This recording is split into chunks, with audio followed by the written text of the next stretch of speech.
Welcome back to the San Diego Opera Podcast. My guest today is Juan Carlos Acosta, who is conducting our next production, All Is Calm. Juan Carlos. Great to be here. Good to have you with us. Yeah. This is your first gig at San Diego Opera. Sort of. Yeah, in a way. That's As right. a conductor. Well, yeah, That's tell right. me a little bit about your history with the company, because Yes. it goes back a ways. It does. So I was a student at SDSU, and my very first exposure, not very first, but one of my first exposures was for a graduation gift in high school. My mom bought me season tickets to the opera. So I had my first season tickets for the 2000 season. And then by 2003, I think I was singing in the chorus. First production was Turandot, and sang for as many productions as my schedule would allow, because I was also trying to make a career as a professional musician. I'm curious, what was the first opera you saw? That's a great question. I believe I saw a production of Carmen when I was a kid.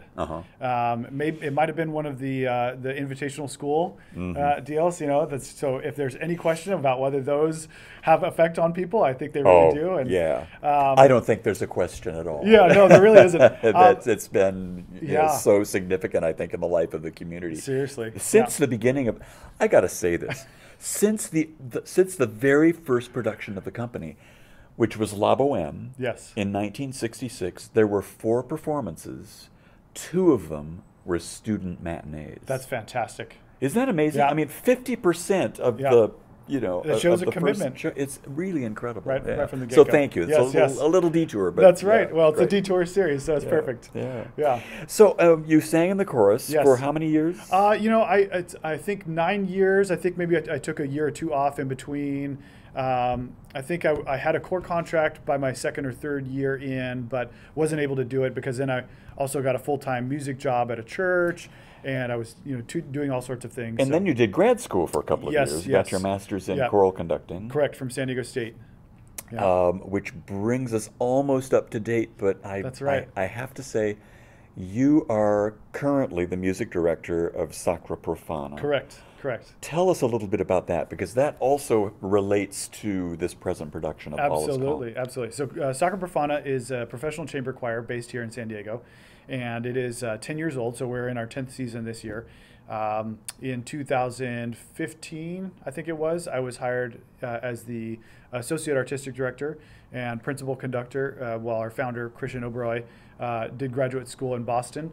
And then starting in July, was named Artistic Director for the group. And so I've been involved in kind of a co-collaboration of All Is Calm for the last, this will be the 3rd time. Yeah, and Sacra Profana, I have to say, is doing incredible work. Thank you. Under your hands, and you guys hire great singers, great choral singers, and you produce wonderful concerts of a really incredibly diverse array of music for chorus, which is really exciting. And that, of course, brings us to All Is Calm, because it was a partnership between Sacra Profana and Bodhi Tree Concerts, I believe, that first brought All Is Calm to the community. Talk a little bit about that first production. Well, and really, San Diego Opera was in from the very beginning as well. Chad Frisk, one of the singers in this production of All Is Calm, approached me with an idea when we were doing a Mullen Night Visitors, was 4 years ago now. And he also a Christmas opera. Exactly, another Christmas opera. So so he works directly with all of our organizations, and so he kind of brought us all together and got it going.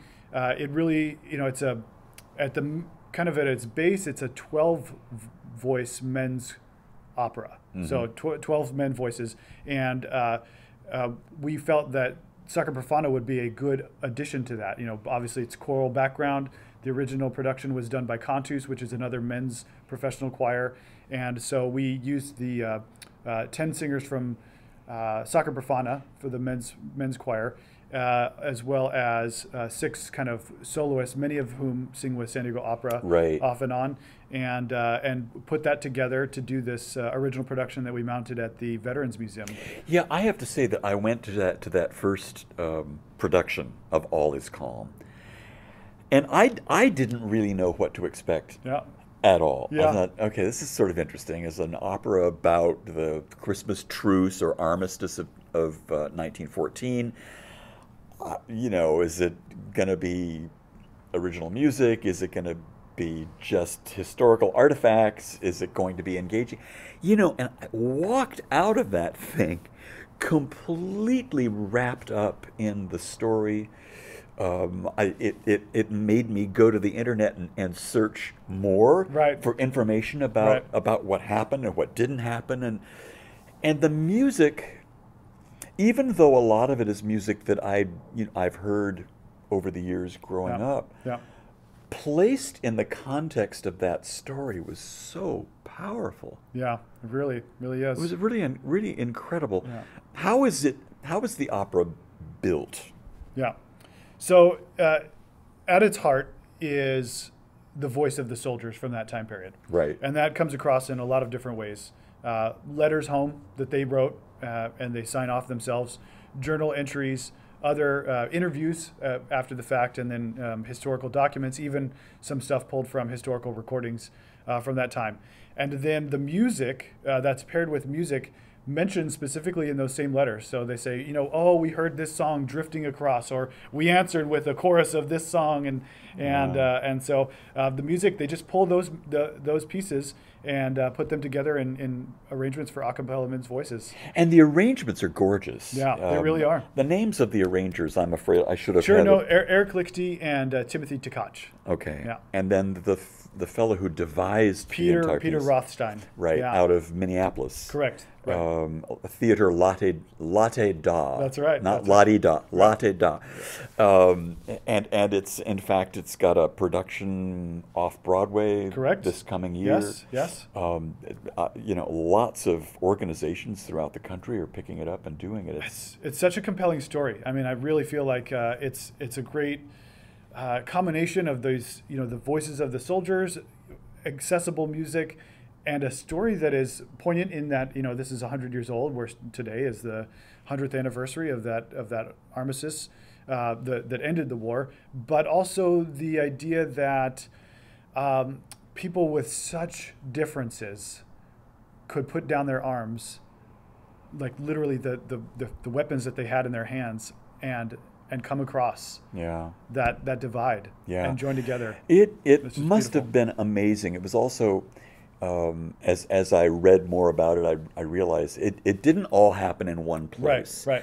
It happened spontaneously because it was Christmas. Up and down the line. Up and down the line. It's such an incredible story. And so each instance of that truce happening had its own combination of personalities and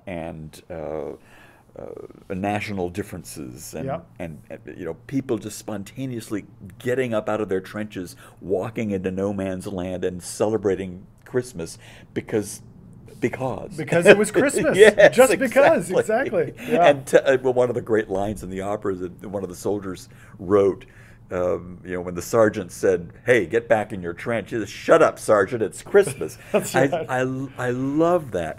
Now, what are the challenges of conducting a piece like this? Because you've got no instrumental accompaniment whatsoever. It is done completely without orchestra or instruments, a cappella, as we say in the choir business. Sure. How do you keep all that together? Yeah, I mean it's a challenge, and luckily we have fantastic singers.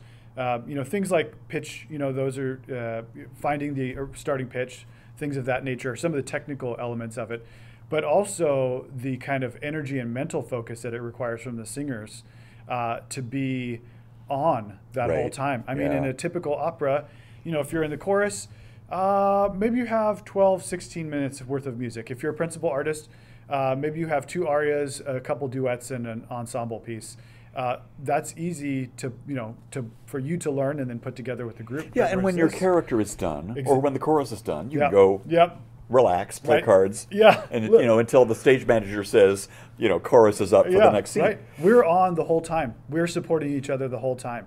I mean, whether it's visually acting and fully engaging in the scene or musically supporting them, there's a number of times where the lines are delivered with what we call underscoring.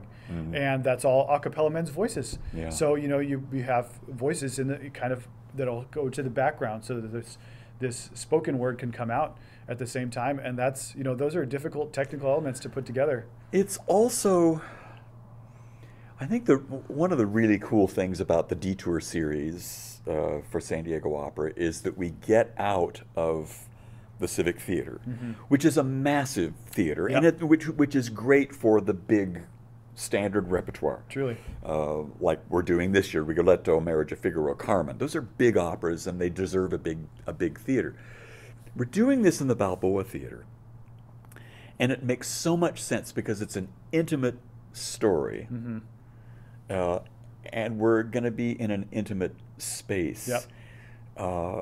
With how many singers? 16. 16 singers, all of whom are soloists. That's right. At one point or Yes. another. All are soloists and all are chorus. They all have to tell the story. And every note, every word has to have impact on every individual in the audience. That's right. You think the Balboa is going to be a good space for that? I think so. I don't know the year that it was built, but something tells me that it's, it's a historic theater, and so I think that kind of lends itself to, you could imagine that this was fresh after the war, that somebody wrote this kind of dramatic thing, and that these people lived it. And yeah, I think the Balboa, I should know this. Yeah. It's the 20s, and it's probably the early 20s, so it's not terribly long not- after this event of Exactly. 1914. Yeah, exactly. So it's a beautiful space as well, and we're bringing the chorus. Well, the whole show. We've extended the stage over the pit since we don't have an orchestra. Right. And so we're going to bring literally, we're going to bring the action right down to people, and it's going to be very tangible. And I mean, just in terms of thinking about the history of the event, the people in the back row are probably no further than the folks in the trenches were from each other. Yeah, that's true. If you think that's about it a in really those interesting terms. way of thinking about it. Yeah. And we have comments that you could hear a chap coughing, across the trenches. Yeah. That's how intimate it was, and so I think that's kind of one of the neat pieces about doing it in this space. Yeah. Yeah. Well, I'm terribly excited, and I'm excited for you because it's your professional debut as a conductor with San Diego Opera, Right. which is great, Yeah. and we've got a lot of tremendous local singers Yeah. in this piece. So I think, in many ways, it's homegrown product, but Yeah. at the absolute highest level, which Absolutely. which I'm so excited about. Yeah, So, it's I know I've worked with almost all of the folks on here. In fact, one of the singers reminded me that we sang together in the tenor section of the San Diego Master Chorale about 20 years ago, and we haven't worked together since. But looking at the roster, we've got this dream team of local talent, Yeah. and I think people are going to be blown away by the individual talent, but also maybe even more importantly, the collection of voices that we put Yeah. together and featuring them in this ensemble show. Yeah. I think it's really something special. I'm thrilled. I can't wait for December 7th when we open. 3 performances, the evening of the 7th, which is a Friday, the evening of the 8th, both at 7 o'clock, and then a matinee at 2 o'clock on Sunday the 9th. Thank you so much for being with me. My pleasure.